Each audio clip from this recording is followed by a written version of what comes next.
face au terrorisme, depuis 2001, depuis le 11 septembre, d'abord, mais bien entendu depuis tout ce qui s'est passé, notamment en 2015, en France. On a développé des législations d'exception qui, c'est ce que j'ai dit, d'une part, ne me paraissent pas une réponse appropriée, et d'autre part, créent un état de droit qui ne correspond pas à ce que sont, à mon sens, les exigences de la démocratie. Un, ça n'est pas approprié, pour une raison simple. Ce n'est pas ce que veulent les terroristes, c'est que nos libertés disparaissent.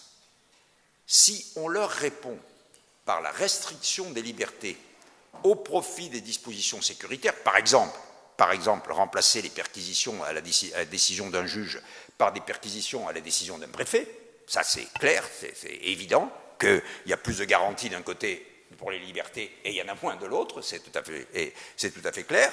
Eh bien, qu'est-ce qu'on fait?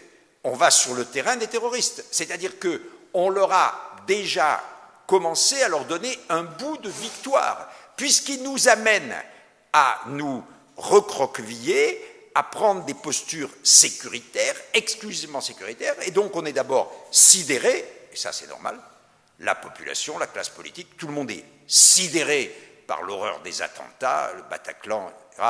C'est la guerre, et alors vas-y, je fais la guerre. Bon, et on sait très bien que quand on fait la guerre, rien ne compte. Et puis qu'on peut aussi, bien entendu, décider que le but ultime, c'est de tuer des gens, les adversaires. Bien. Donc, on a déjà ces dispositifs qui vont en fait sur le terrain de l'adversaire. Et je pense, moi, que c'est au contraire avec nos libertés qu'on peut lutter contre le terrorisme et non pas avec des dispositifs qui restreignent ces libertés.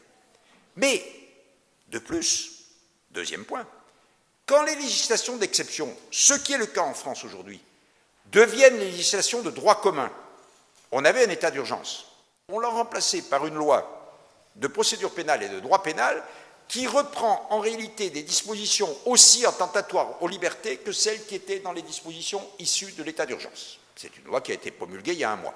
Et d'ailleurs, le gouvernement l'a dit très clairement.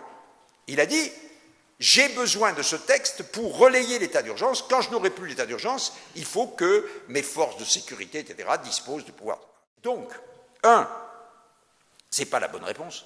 Deux, c'est une réponse qui porte clairement atteinte au niveau de l'état de droit que péniblement, en 2 siècles, nous avons cherché à atteindre.